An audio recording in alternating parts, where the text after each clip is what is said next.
فقط انظر وشاهد وتعلم واستمتع من معزوفة النادي الاهلي. اللي ملوش كبير بيشتري له كبير، والنادي الاهلي استطاع على الحصول على مدير فني قدير سويسري كبير هو كولر. اداء اكتر من هايل للنادي الاهلي امام مباراة البنك الاهلي. النادي الاهلي بيسطر احرف من ذهب وخلاص بيسيطر وبيهيمن على بطولة الدوري العام. النادي الاهلي بيبعد عن اقرب منافسينه دي بيراميدز بنقطة وحيدة، بيتصدر الدوري ب 68 نقطة. بيراميدز بيبعد عن النادي الاهلي عنده 67 نقطة، يعني الفارق ما بينهم نقطة، ولكن عندك النادي الاهلي عنده 5 مباريات فارق ما بينه وما بين بيراميدز. ده اكتر من هايل من كولر. لاعبين كتير جدا ولاعيبه بتخرج بره التشكيل ولاعيبه بتخش جوه التشكيل، احداث كتير جدا. اميز حاجه في الاحداث دي كلها تدوير اللعيبه، زي حاجه اسمها تدوير راس المال. يبقى عندك مال وقاعد بتدوره بحيث ان انت تنتج منه وتطلع نتائج حلوه، لا انت عندك لعيبه بتطلع منهم قماشه حلوه وقماشه كويسه وبتطلع احسن ما عندهم. النادي الاهلي المباراه الثامنه اللي بيحدث فيها وبيحصل على 3 اهداف. كولر صرح وقال لك في المؤتمر الصحفي انا يعني فخور جدا باللعيبه بتاعتي، ونطق كلمه 3 بالعربي. قام ضحك المترجم وقال لك ايه ده انت نطقتها بالعربي؟ ايوه، قال لك دي تميمه الحظ، النادي الاهلي بيفوز المباراه الثامنه بنتيجه 3-0. مش كده بس، احمد عبد القادر تاني مباراه ليه بيتوج ويجيب هدف. احمد عبد القادر الناس كلها انتقدته، وانا شخصيا انتقدته في ان هو الراجل بيماطل في الكوره. لا، من الواضح ان المدير الفني قرص ودنه، او بمعنى اصح بالعربي ملصها له. قال له تعالى يا احمد عبد القادر، انت عندك مشكله في الاطاله بالكوره، انا عايزك تستلم وتشوط. وهو ده اللي احمد عبد القادر بيعمله. الماتش اللي فات يعتبر في الدوري اللي كنا بنلعبه احمد عبد القادر جاب جون، والماتش اللي بعده برضه في الدوري احمد عبد القادر جاب جون اكتر من رائع، اكتر من هايل من احمد عبد القادر. خد عندك معلول بيحرز لنا هدف اكتر من رائع، هدف من خارج ال 18. دي فرصه النادي الاهلي يقدر يحسن دخله، بمعنى دخله من الاهداف ومن استثمار اللقاءات ومن احداث فارق في بدايه اللقاء. النادي الاهلي وعلي معلول خلص اللقاء او ذبح اللقاء بدري، جاب جون من التصويبه مباشره من خارج ال 18. وده اللي جديد على النادي الاهلي واللي غريب وبقى له فتره كبيره جدا، النادي الاهلي ما بيجيبش هدف من خارج ال 18. خد عندك كهربا بقى بيخلص الحدوته في اخر الماتش خالص في الدقيقه 90 ليجيب الجون الثالث بطريقه طبعا غريبه. انتوا عارفين كهربا ما ينفعش يجيب جون بطريقه سهله كده. يعني النادي الاهلي من الاخر بيقول لك بورتريه جميل جدا ولوحه فنيه بيتوج بيها عشان يسطر ويسيطر ويهيمن ويفك شفرات ابو جبل ويهد الجبل على ابو جبل. طبعا لو جينا اتكلمنا عن التصريحات الخاصه بعد اللقاء، ابرز التصريحات دي كانت للمدير الفني الخاص بالبنك الاهلي المايسترو بابا فاسيليو. الراجل قال لك ايه بالظبط؟ قال لك ان احنا بدانا المباراه بشكل جيد جدا، استقبلنا جون من كره ثابته مباغت جدا في بدايه الامر، وده اللي ما كنتش حابب ان هو يحصل، ان انا يجي لي جون في بدايه الامر. كنت حابب ادافع على النادي الاهلي فتره كبيره واخطف النادي الاهلي بالمرتدات الخاصه وانا اللي انا مشهور بيها جدا. بس الراجل بيقول لك ايه؟ ان احنا دخلنا بتركيز قوي جدا مع النادي الاهلي، بس التركيز ده اتشتت مع اللعيبه ناتج الهدف اللي جه في الاول. مر الوقت ومرت الاحداث، بس كانت في مشكله كبيره جدا مع اللعيبه بتاعتي، ان هي ما بتنهيش الفرص في الاخر. يعني اللعيبه بتفضل تمرر وبتحصل على الكوره وبتقدر تسيطر وبتقدر تباصي، بس الكوره الاخيره لازم ننهيها. ليه؟ لان انت بتلاعب خصم عنيد، فخصم عنيد لازم تخلص قدامه قصار وصغار الفرص عشان هتندم عليها جامد. وهو ده اللي حصل امام النادي الاهلي وخسرنا 3-0. بس انا احب اشكر النادي الاهلي واحب اهنيه على المباراه النهارده، وكمان احب اهنيه على بطوله دوري ابطال افريقيا. واحنا النهارده زي ما انا خسرت 3 بس استفدت لما لعبت فريق بطل اقدر استفاد منه، ان انا واجهت فريق قوي جدا زي النادي الاهلي اقدر استفاد منه فيما بعد، ابقى عارف لما اقابل فريق قوي اعمل ايه. تاني تصريح معانا ومن التصريحات المهمه طبعا كولر المدير الفني السويسري الهايل العبقري، عبقرينه النادي الاهلي وعبقرينه جمهور النادي الاهلي وقناه ابراهيم مشفاي هو كولر السويسري. الراجل قال لك ايه؟ الراجل قال لك سعيد جدا بنتيجه 3-0 وضحك جامد جدا مع المترجم بتاعه ونطق كلمه 3 بالعربي. الراجل بمعنى اصح بيقول لك خلاص انتوا لفتوا انتباهي لفكره ان انا بفوز ب 3-0، وطبعا انا فزت ب8 ماتشات و8 مباريات فاتت بنتيجه 3-0، فهي دي النتيجه المحببه لقلبي ونطقها بالعربي في المؤتمر الصحفي. الراجل قال لك ايه؟ لازم نعترف ان النتيجه غير معبره عن اللقاء. يعني اللقاء كان صعب جدا وكنا بنقابل خصم قوي جدا هو البنك الاهلي، بس على الرغم من كل الصعاب دي نجحنا وفزنا. بيقول لك ان طريقتي واللي الكل عارفه الفتره اللي فاتت دي ان انا بحب اضغط من البدايه واجيب جون من البدايه عشان اريح لعيبتي، وفي ظل ان الفرقه الثانيه بتهاجم عليا وبتضغط عليا ببتدي احرز الهدف الثاني واحرز الهدف الثالث واخلص اللقاء. ثعلب والله العظيم ثعلب يا كولر. ده انا عايز اقول لك معلومه كمان، ده يا ريت كولر بس عمل النسخه دي وحدث من اللعيبه ودورها، بس ده كمان خلى اللعيبه تنافس على حاجات عالميه. بمعنى لما تيجي تلاقي قاره افريقيا او الاتحاد الافريقي او اللجنه الفنيه الخاصه بالاتحاد الافريقي تقول لك ان في 8 لعيبه من النادي الاهلي بيصنفوا ان هم من ضمن افضل لعيبه في دوري ابطال افريقيا. 20 لعيب الاتحاد الافريقي او اللجنه الفنيه بتقول ان هم افضل 20 لعيب، ويقول لك 8 لعيبه من النادي الاهلي موجودين فيهم. ده حدث تاريخي جامد جدا جدا جدا للنادي الاهلي. ده معناه ان كولر اسس عند بعض لعيبه وعملها نجوم ووصلها ان هي تنافس قاريا، وبعد كده هتنافس عالميا، لان انت عندك كأس العالم للأندية في السعودية إن شاء الله، وأنا واثق النادي الأهلي هيأدي هناك.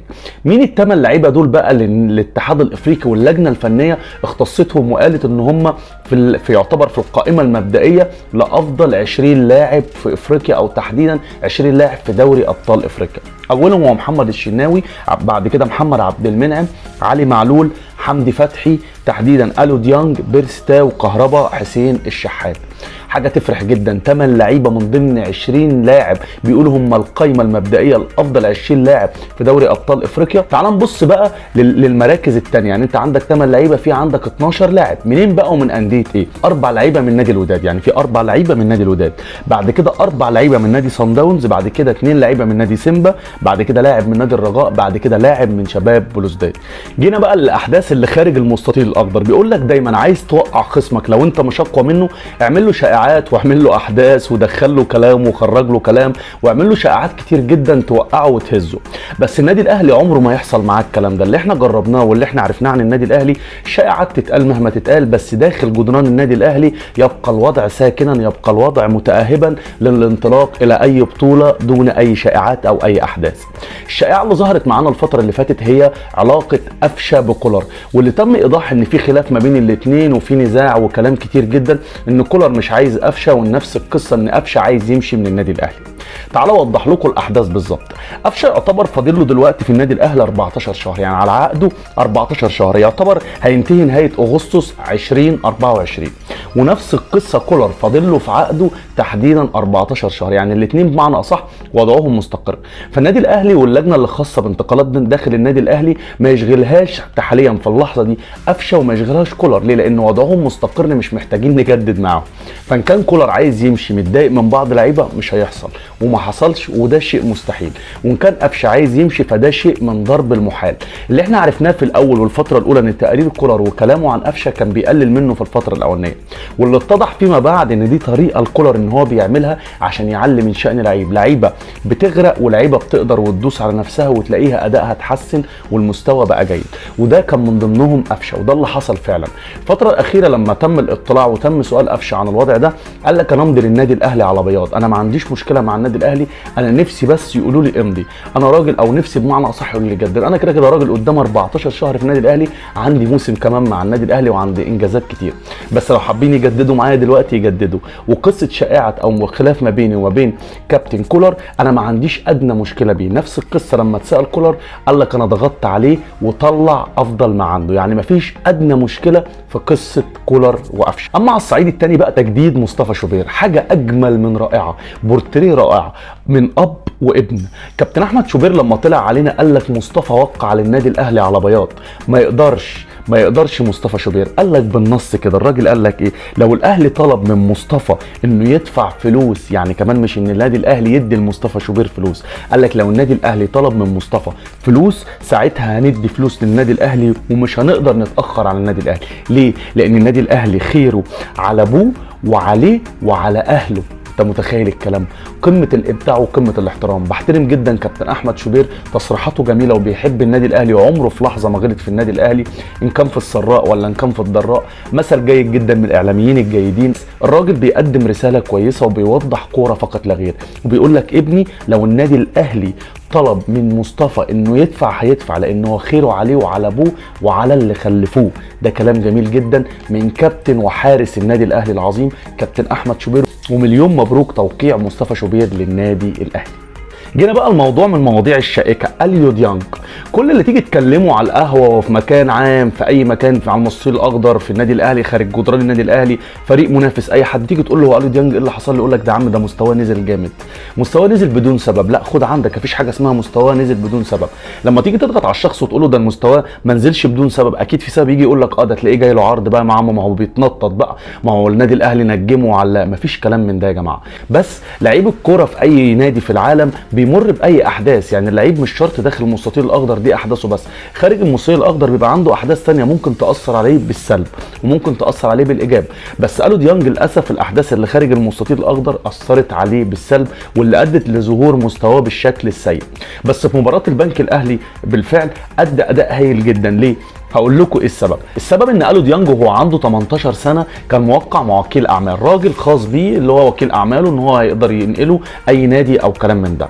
بس بسبب ان هو الراجل دوت راجل غير قانوني، او راجل بمعنى اصح ما كانش موثق او حاجه زي كده، اليو ديانج خلاص انهى التعاقد معاه وخلاص، ده راح لحاله وده راح لحاله. لما اليو ديانج اتنقل للنادي الاهلي وخلاص مشي في الاجراءات وبقى نجم ودنيته تمام ونجمه ذاع وكل حاجه بقت كويسه لاليو ديانج، رجع الراجل ده اللي هو وكيل اعماله بيطالب اليو ديانج بمستحقات انتقاله للنادي الاهلي.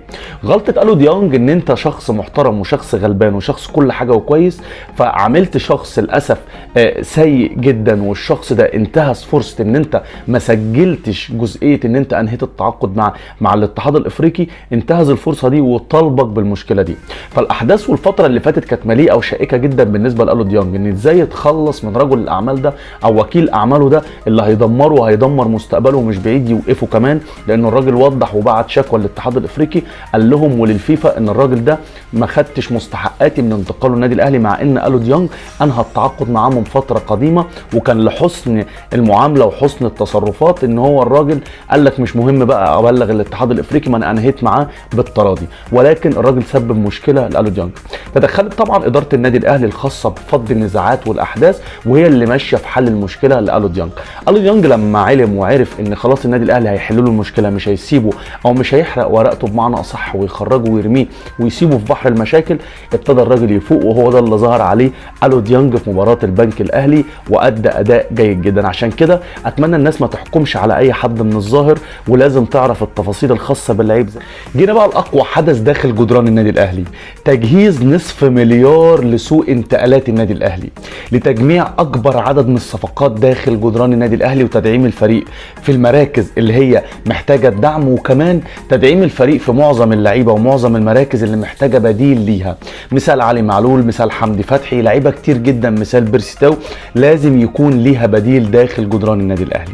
متخيل واحد يجي يقول لك يا عم ده الخطيب بخيل؟ بخيل ايه يا عم؟ بس الخطيب عمره ما مره جاب لعيب صغير وقعده جنبه وقال له تعالى وهمضيك وهعمل وهنمضي، وطلع على الصحف والاعلام وقال لك ده اللعيب ده مضى وخلص، ونيجي نكتشف ان اللعيب ماضي في فريق تاني. الخطيب من يوم الراجل بيعمل في صمت رهيب جدا للخطيب، اداء اكتر من هايل، اتزان، رزانه. الراجل في البطولات اللي خسرها لما قعد هناك في المغرب، لما خسرنا من الوداد، قعد مع اللعيبه قال لهم انتوا ما تزعلوش، انتوا لعيبه جيدين جدا ولاعيبه كويسه جدا، اوعى حد فيكم يزعل، اللي جاي توعدوني ان انتوا تأدوا وتكونوا افضل. وهو ده اللي حصل. اللي حصل ان انت تبني لقدام، مش ان انت تتكلم على دلوقتي، ما تبصش تحت رجليك، بص قدام. الراجل محضر نص مليار لسوق انتقالات النادي الاهلي لحصد اكبر عدد من الصفقات دلوقتي. واحد يجي يسالني يقول لي ازاي هو النادي الاهلي قدر يحصل على المبلغ القوي ده ازاي؟ تعال اقول لك بقى بالتفصيل النص مليار ده النادي الاهلي كونه من ايه. اول استثمارات النادي الاهلي واللي حصلت والمكافاه الجميله للنادي الاهلي واللي انعشت خزانه النادي الاهلي ب 2.5 مليون دولار هي مكافاه المركز الرابع في كاس العالم للانديه. حدث ولا حرج، فريق عالمي وفريق قوي النادي الاهلي بيحصل على مكافاه المركز الرابع في كاس العالم للانديه 2.5 مليون دولار. حاجه قويه جدا تنعش خزانه النادي الاهلي، والنادي الاهلي مخصص المبلغ ده من ضمن النص مليار اللي مدخله في الصفقات العديده اللي هيتم انتدابها والتوقيع ليها الفتره اللي جايه ان شاء الله. تاني دخل للنادي الاهلي بعد الدخل اللي هو 2.5 مليون دولار ده 4 مليون دولار، هم قيمه الفوز بدوري ابطال افريقيا. حدث ولا حرج، الراجل قال لك انا محضر نص مليار عشان انهي صفقات للنادي الاهلي واضخ النادي الاهلي باكبر عدد من الصفقات عشان ننافس على بطل العالم، بطل كاس العالم للانديه.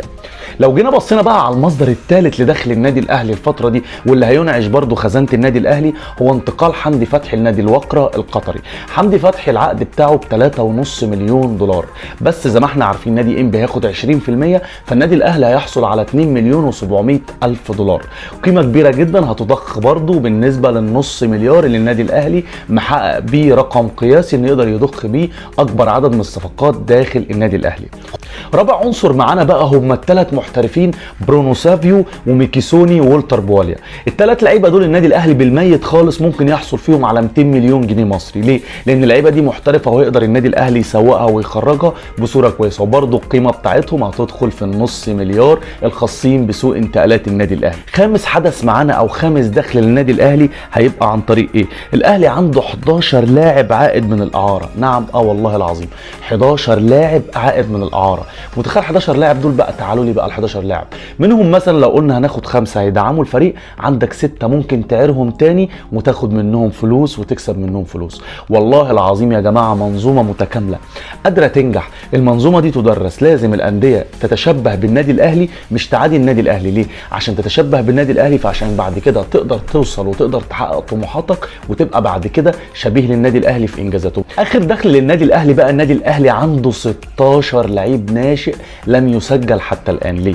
لان بطوله ال 21 سنه اتلغت للاسف، منتخب ال 21 سنه اتلغى، فعشان كده ال 16 لعيب لم يتم قيدهم حتى الان. فال 16 لعيب دول مضخ للنادي الاهلي هيضخهم في الانديه المصريه. اللعيبه دي هتعود على النادي الاهلي بدخل قوي جدا. وبكده تكون نهايه الحلقه معانا النهارده. اتمنى تكون الحلقه عجبتكم. شكرا لمتابعتكم لينا قناه ابراهيم مش فايق. اتمنى نعمل لايك للحلقه دي ونعمل اشتراك في القناه ونفعل زر الجرس بحيث نجيلكم كل جديد. وشكرا لمتابعتكم لينا قناه ابراهيم مش فايق.